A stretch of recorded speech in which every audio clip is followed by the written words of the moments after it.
King. Thanks for the visit this video. Don't forget to subscribe and welcome back to my channel, my kingdom and my empire. Assalamualaikum warahmatullahi wabarakatuh. Kembali lagi di episode Kupas bersama saya Liu King. Kita kembali bakal nge-review action figure sculpture series dan BWFC series. Kita bakal nge-review maraton sampai seri yang terakhir rilis. Nah, di samping saya Sculpture Colosseum King Vol 4, kita kembali nge-review Marino, sang katanya ya wakil kapten dari topi jerami. Nah, ini udah figur ketiga yang kita review ya. Ini figur yang ketiga. Yang pertama itu Sculpture series 1, kemudian kalau nggak salah yang ketiga, dan ini yang keempat. Nah, jadi Sculpture series yang keempat, tapi Zoro yang ketiga. Nah, saya dapat ini kalau nggak salah itu di harga Rp250.000. Saya ikut pre-order saat itu. Sudah lama banget. Saya dapat dalam kondisi baru. Saya dapat yang Asia version, kembali Asia version. Karena bagi saya Japanese version atau Asia version itu nggak begitu ngaruh, karena hanya regional pembagian atau penjualannya saja. Sementara pabrikan dan semua item yang ada di dalamnya tetap sama. Jadi Japanese version itu hanya diperuntukkan untuk market pasar yang ada di wilayah Jepang. Sementara Asia version itu dibagikan ke mancanegara, bisa dibagikan ke wilayah Asia Tenggara, Asia Timur dan sebagainya. Nah, kebanyakan itu biasanya masuk ke Indonesia Asia version. Tapi ketika kita pre-order kita bisa request untuk Japanese version. Tapi di era sekarang di tahun 2020 itu sepertinya agak berpengaruh lagi bagi kolektor-kolektor muda atau kolektor-kolektor baru. Nah, kolektor-kolektor lama itu sangat menjunjung tinggi dari versinya aja. Jadi kalau misalnya Japanese itu pasti lebih mahal. Kalau yang Asia itu pasti lebih murah. Yang membedakannya adalah Japanese itu karena pabrikan di China, dia harus ngedeliver dulu barangnya ke Jepang, pabrikan buat di China, kemudian deliver barang ke Jepang, kemudian dari Jepang dikirim lagi ke Indonesia. Nah, itu makan estimasi waktu lebih lama, kemudian biaya ongkos lebih mahal, jadi harganya lebih mahal. Sementara kalau yang ke wilayah Asia, begitu rilis dari pabrikan di China langsung disebar ke seluruh negara yang sudah dituju kemana pun disebar. Itu saja sih perbedaannya. Oke, saya dapat kalau masalah itu Rp250.000. Seperti ini penampakan boxnya. Nah, ini langsung saja mari kita unboxing figurnya tanpa berlama-lama lagi.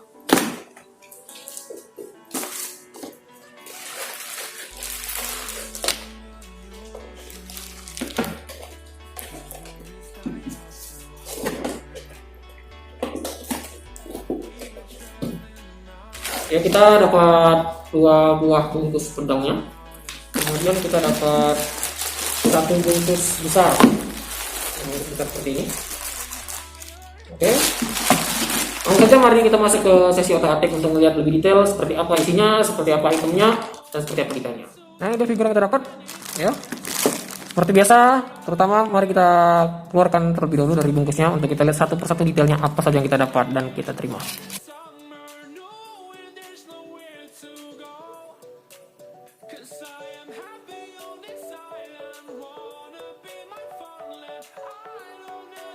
Nah, ini dia yang kita dapat.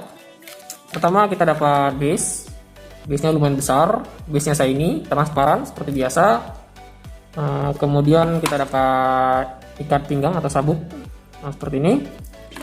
Ini sabuknya juga, bagian sabuknya juga. Kemudian dapat pedang yang ketempel di sini. Ada sepasang pedang, sarungnya dan pedangnya. Kemudian 1 buah pedang dalam keadaan terbuka. Selanjutnya dapat bagian bawah dari pinggang sampai kaki, dan yang terakhir kita dapat bagian badan sampai ke bagian kepala. Nah, seperti ini bentuknya. Oke, langsung saja mari kita pasang terlebih dahulu figurnya.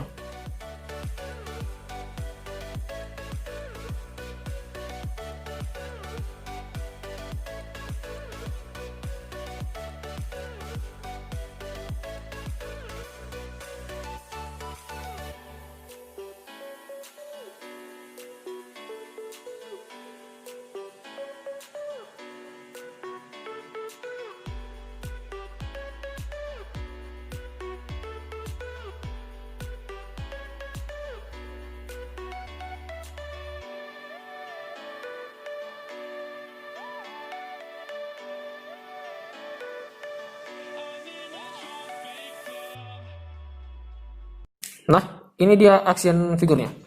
Nah, seperti ini penampakannya. Posnya seperti ini. Emang kalau memasang sabuk-sabuk ini, kemudian ada pedangnya seperti Kinemon, Zoro, ini ngejelimut banget untuk masukinnya gimana biar pas. Terus harus lebih hati-hati biar nggak mudah patah. Nah, seperti ini penampakannya. Kalau teman-teman bisa lihat. Nah, seperti ini. Ini salah satu karakter Zoro yang membuat saya tidak tertarik. Entah bagaimana, nggak tahu. Oke, langsung saja kita masuk ke detail. Sekalian kita bahas apa yang membuat nggak menarik. Yang pertama itu yang paling ngebuat nggak menarik itu wajahnya. Ini bukan wajah Zoro banget. Di sini kelihatan lebih gempal. Kemudian terlalu bulat. Rambut sculptnya ini rapi sebenarnya. Cuman ini terlalu melebar. Nah, terlalu melebar. Kesannya aneh aja. Nggak seperti Zoro. Jadi ini sculptnya rada lebar. Kemudian rambutnya itu jabrik tapi bentuknya ngelebar seperti ini. Nah, malah nggak mirip sama Zoro. Terus karena teksturnya itu nggak begitu dalam. Dia hanya garis-garis tajam di permukaan, tapi nggak sampai ke dalam bagian duri-durinya ini. Nah, di bagian belakang ada beberapa di sini. Cuman ini lebih kayak rambut yang cepak tapi jabrik. Nah, seperti itu. Nggak seperti Zoro. Zoro kan rambutnya itu nggak pendek, tapi emang rambutnya itu motifnya itu berduri-duri. Sebenarnya di bagian telinga sculptingnya itu bagus, bagian kanan, bagian kiri, bagian bibirnya juga bagus, bagian wajah sculptingnya cukup dalam di bagian sini, di bagian dahinya cukup dalam, cukup bagus sebenarnya. Cuman karena emang nggak mirip, jadi susah dijelaskan. Selanjutnya kita nge-review di bagian badan. Nah, bagian badan di sini bagian tangannya kelihatan kokoh. Dia menggunakan satu pedang. Di sini kokoh, di sini garisnya walaupun dibuat tebal, tajam, tapi ini smooth. Jadi kesannya rapi gitu. Nah, smooth. Nah, di sini juga kelihatannya smooth, rapi. Ini halus teksturnya, walaupun dia garisnya tajam. Beda dengan Zoro yang sebelumnya. Apalagi Zoro yang sebelumnya tuh kasar banget, teksturnya itu tekstur benar-benar tekstur kain yang bermotif, kemudian dia ada robek-robek di mana-mana. Ini berbanding terbalik. Jadi ini Zoro yang benar-benar dalam keadaan clean. Nah, smooth. Nah, di bagian belakang juga kalau kita lihat di sini sculptingnya. Di sini sculptingnya tajam dalam, tapi ini smooth. Bahkan di lipatan ini sama sekali nggak ada tekstur yang kasar. Halus, di bagian sebelah sini juga halus, di bandage-nya juga bagian ininya. Ikatannya di sini cukup rapi, ikat kepalanya di sini. Nah, kemudian di bagian tangan di sini, tangannya kelipat ya, kainnya kelipat. Nah, di sini rada tebal, tapi di sini rada tipis. Ini rada tebal, sini rada tipis, nggak kurang presisi. Nah, seperti ini bagian belakang. Nah, untuk di bagian celananya juga, bagian jubah, kalau kita bilang jubah bawahnya ini, saya nggak tahu pakaian Zoro apa namanya. Nah, ini smooth, tidak begitu banyak guratan, tekstur tidak dalam. Di sini rapi, halus banget.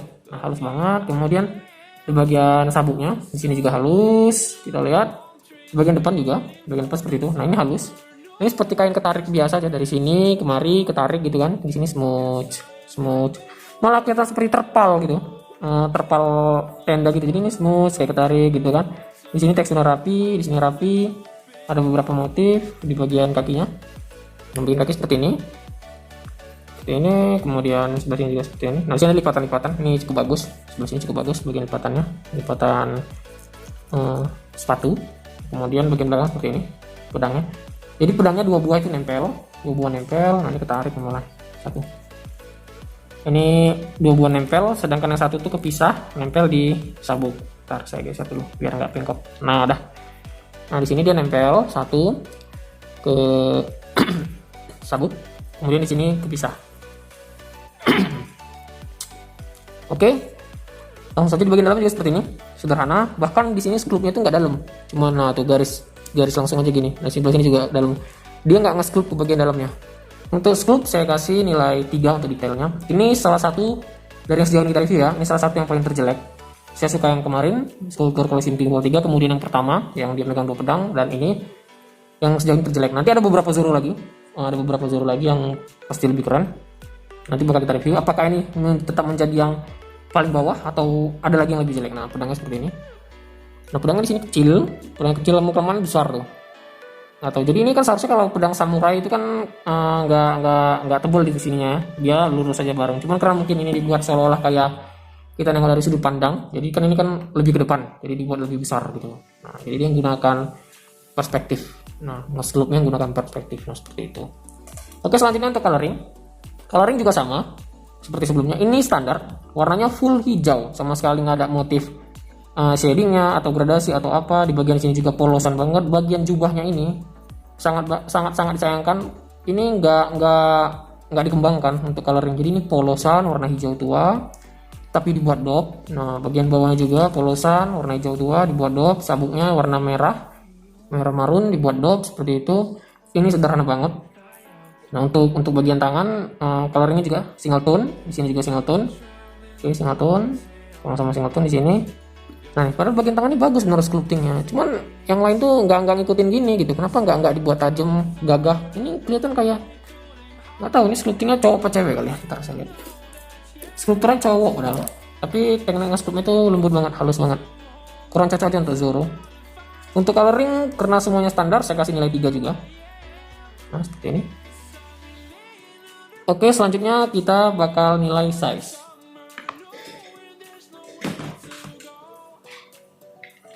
Size-nya ini walaupun posenya nunduk seperti ini cukup besar. Ini bagian tangannya tebel. Nah, bagian tangan tebel dibandingkan jari saya lumayan tebel. Kepalanya besar. Ini bagian ini tangannya juga besar. Oke, aktualnya kita ukur aja untuk mendapatkan angka pasti. Untuk ini tingginya dapat di 13 cm. Kemudian untuk lebar itu dapatnya 17 cm. Nah, 17 cm di sini. Depan 17 cm. Ini sebenarnya terbilang besar karena hanya posenya saja rada menunduk seperti ini. Ini saya kasih nilai 4 untuk size. Nah, size lumayan gede nih, lumayan besar. Oke, selanjutnya ke pose. Pose sebenarnya menarik, bagus, keren pose. Soalnya beberapa Zoro yang lain kan punya pose-pose tersendiri, kelebihan tersendiri. Emang Zoro ini bagus aja digimanain juga ya. Nah, seperti ini. Nanti juga ada Sanji, jadi teman-teman yang fans sama Sanji juga jangan bersedih, ada beberapa Sanji nanti yang bakal kita review. Nah, untuk pose ini keren, seperti ini. Nah, tuh. Dia kuda-kuda nyerang, ya, wajahnya mengintimidasi. Sangat serius kelihatan wajahnya. Untuk pose saya kasih nilai 4. Karena ini lumayan menarik untuk pose. Nah, seperti ini nih. Oke, yang terakhir kita bakal nilai mengenai material. Nah, material ini bagus. Walaupun dibalik kekurangan dari sculpting, coloring, dan lain-lain, ini material bagus. Ini materialnya keras. Ini tebal, kemudian ini keras. Ini keras. Ini lumayan berat, dan ini padat. Padat berisi, full karet semua. Cuma di bagian pedang yang plastik. Ini plastik, sama ini plastik. Yang lain semua karet. Nah, untuk material, karena sepertinya kelihatan awet, bisa tahan lama, nggak bending. Yang pasti ini nggak bakal bending. Ini nggak bakal bending. Ini juga kayaknya sulit untuk bending. Saya kasih nilai 4, walaupun sekelas PVC. Ya, sekian review saya untuk Zoro yang ini, Sculptor Colosseum King Vol 4. Kita langsung masuk ke sesi footage-nya untuk lihat detailnya lebih dekat. Waste another day, eyes on my display. You say we need a change, and I feel that you mean it. You mean it. But you're so right, we're losing track of time, buying things online and it's not like we need them. We don't need them. So can we just slow down? The only thing I'll do is lay here next to you. We need to slow down. Embrace the love we found. For you and I were safe and sound.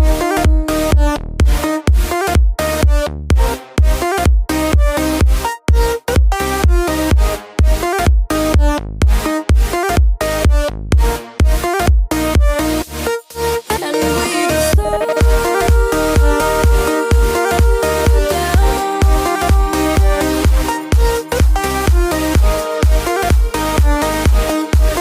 For you and I were safe and sound.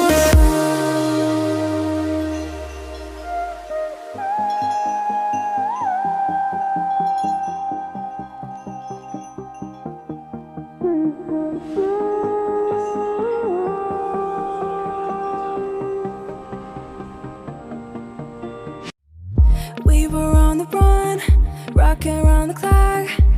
Now all we need is right here in front of us. In front of us. So Ya, sekian itu review saya untuk action figure Sculptor Colosseum King Vol 4 Roronoa Zoro. Seperti biasa, jika teman-teman tertarik dengan figur ini, teman-teman bisa cari di marketplace, di Bukalapak, Shopee, Lazada, Tokopedia, atau marketplace lain. Kemudian bisa cari di Facebook, di Instagram. di grup-grup komunitas pencinta action figure. Untuk harganya mungkin di sekitaran 200 sampai 250 ribuan. Saya nggak tahu ini rare atau enggak, saya rasa sih enggak ya, seperti itu. Jika teman-teman suka video ini, jangan lupa untuk di like, di komen, di share, subscribe bagi teman-teman kalian. Dukung saya, bantu saya untuk mengembangkan channel ini jadi lebih bagus sebelumnya, karena saya emang sekedar kolektor biasa, tidak bisa koleksi yang mahal-mahal, tidak bisa koleksi resin, statue atau apapun, hanya kolektor kelas PVC. Jadi mohon harap dimaklumi ya. Semoga selalu kesehatan, rezeki, semoga apa yang kalian inginkan, paling tidak apa sudah tercapai. Akhir kata, saya Leo King, sampai jumpa di video selanjutnya.